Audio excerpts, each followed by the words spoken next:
Troisième dimanche du temps de Carême, année C. J'ai toujours les yeux tournés vers le Seigneur, il tirera mes pieds du filet. Regarde et prends pitié de moi qui suis seul et misérable. Première lecture, lecture du livre de l'Exode, chapitre 3, versets 1 à 15.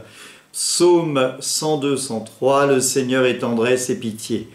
Deuxième lecture, lecture de la première lettre de saint Paul apôtre aux Corinthiens, chapitre 10, versets 1 à 12.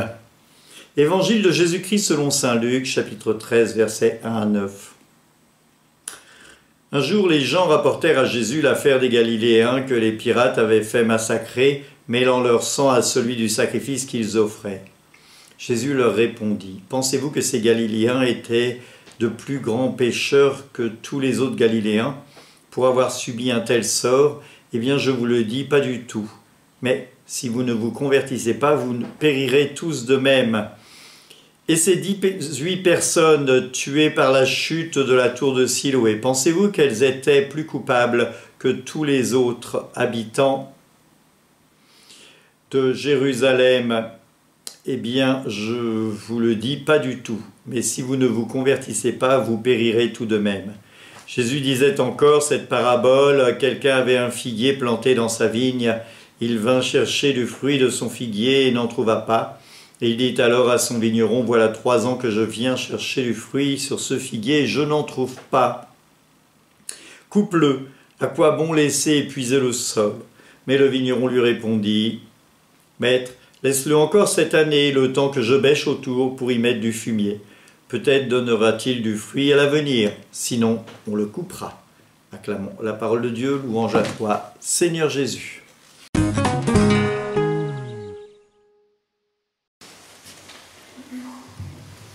Mes frères, il faut regarder ces textes dans son ensemble. La première lecture nous parle de l'appel de Moïse. Moïse est appelé par Dieu et Dieu se fait voir dans un buisson qui brûle sans se consumer. Qu'est-ce que ça veut dire? Pour vous les enfants, c'est peut-être pas très clair, mais si je prends la belle bougie qui a été allumée avec des prières, eh bien, elle a été allumée, elle est un peu plus grande, elle va descendre, et là, elle se consume. Eh bien, imaginez que cette bougie reste toute la vie allumée sans descendre de niveau. Eh bien, c'est cela ce qui se passe avec cet arbre, ce buisson qui brûle sans se consumer. Il reste intact. Alors, qu'est-ce que ça veut dire? Ça veut dire que c'est Dieu qui se rend présent. Et Dieu est intact. Il ne change pas, il ne consume pas, il ne diminue pas. Il reste toujours tel qu'il est dans notre vision. Et le passage qui est dit, eh bien, c'est Dieu qui va donner une mission à Moïse, celle d'aller délivrer le peuple. On est en lien avec la mission du Christ. C'est un peu comme un appel pour nous aider à préparer notre cœur, à voir la mission du Christ qui est venu pour sauver le monde. Pour la gloire de Dieu et le salut du monde, le Christ va monter sur la croix.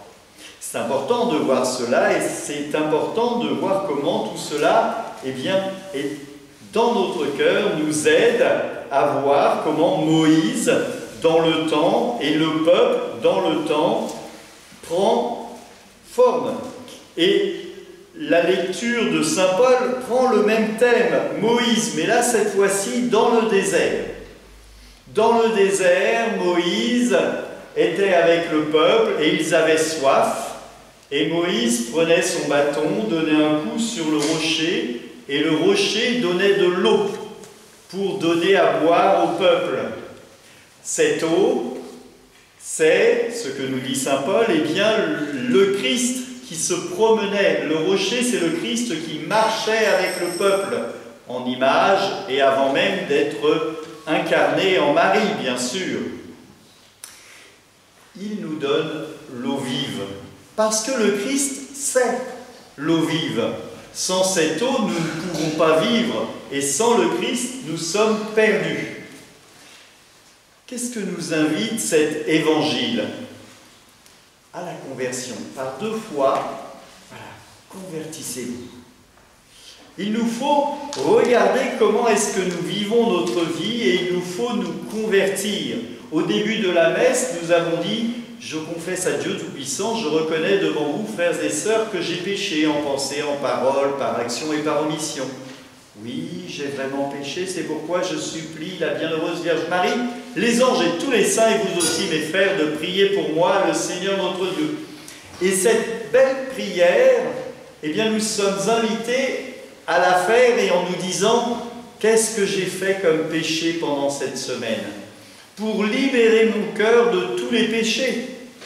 Et le prêtre va dire que Dieu Tout-Puissant vous fasse miséricorde, qu'il vous pardonne vos péchés et vous conduise à la vie éternelle. C'est une prière de libération. La conversion, c'est une libération. Donc, je vois dans tous ces textes, eh bien, des passages d'un appel. Vous êtes appelés par Dieu à vivre votre baptême. Vous êtes appelés par Dieu à vous préparer à la première communion et certains sont appelés par Dieu à vivre leur confirmation. C'est l'appel.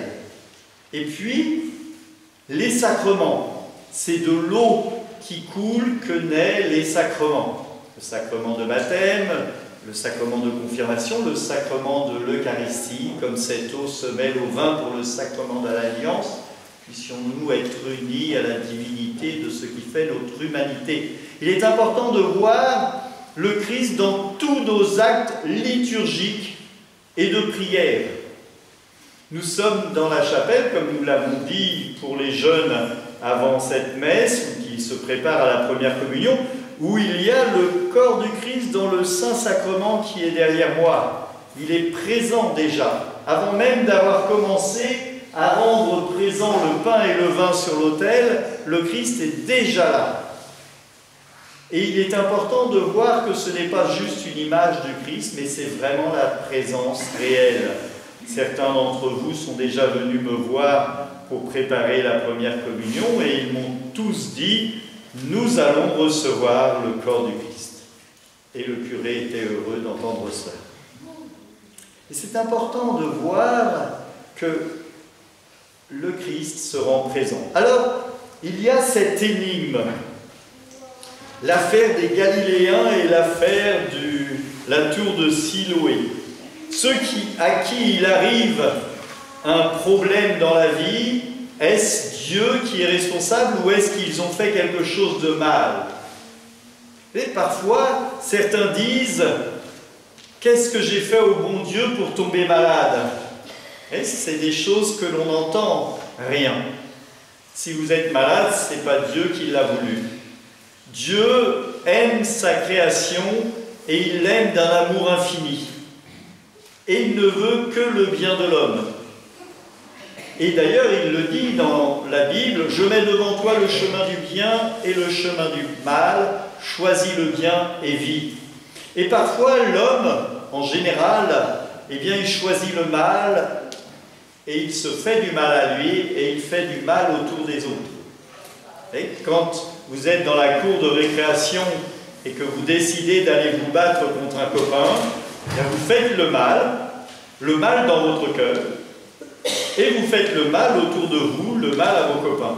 Et ça, c'est un grave péché. Le Christ nous invite, nous aussi, à voir que parfois nous subissons des conséquences qui ne sont pas directement les nôtres, mais qui sont des conséquences de la vie autour de nous. Par exemple, il y a des gens qui habitent à côté d'une usine et les fumées des usines, eh bien, les rendent malades.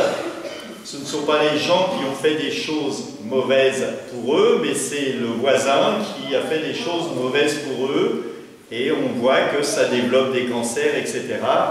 Et Dieu, là-dedans, tout ce qu'il fait, c'est qu'il pleure avec nous parce qu'il est désastré.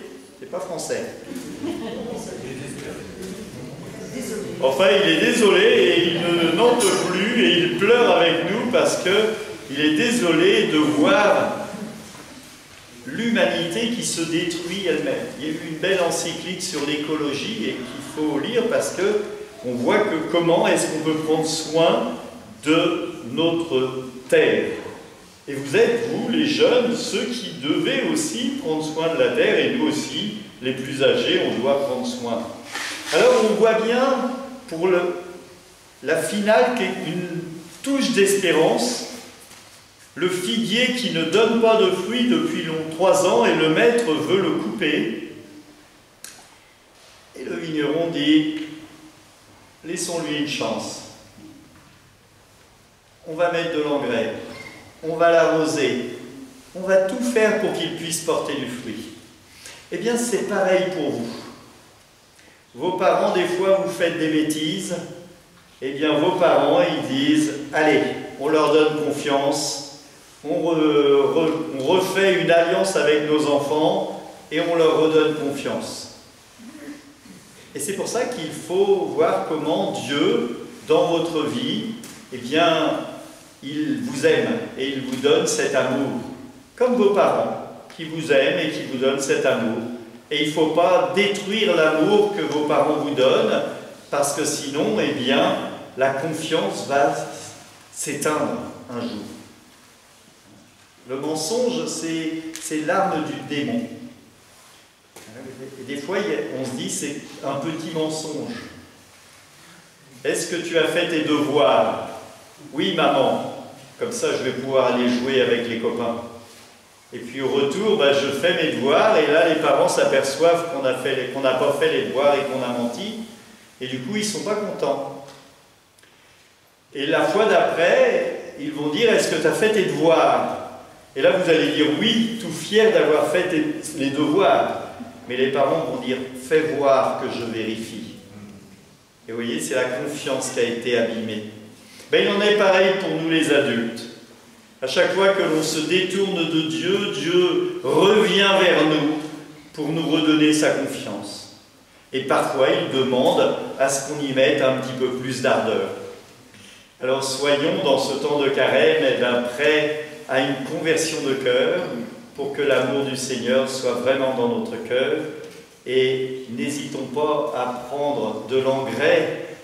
Pour nous les catholiques, l'engrais c'est la prière, et puis l'Eucharistie pour ceux qui peuvent communier, et que cet engrais nous fasse grandir dans la foi et que nous soyons des chrétiens aimants, aimables et fiers d'annoncer la bonne nouvelle autour de nous. Amen. Amen. Dirige, Seigneur, le cœur de tes fidèles, et dans ta bienveillance donne à ceux qui te servent la grâce d'accomplir la plénitude de tes commandements, et demeurant dans l'amour pour toi, pour le prochain, par le Christ notre Seigneur. Amen. Que Dieu Tout-Puissant vous bénisse tous, le Père, le Fils et le Saint-Esprit. Allez, dans la paix du Christ, nous rendons grâce à Dieu. Bonne semaine à tous, bon temps de carême.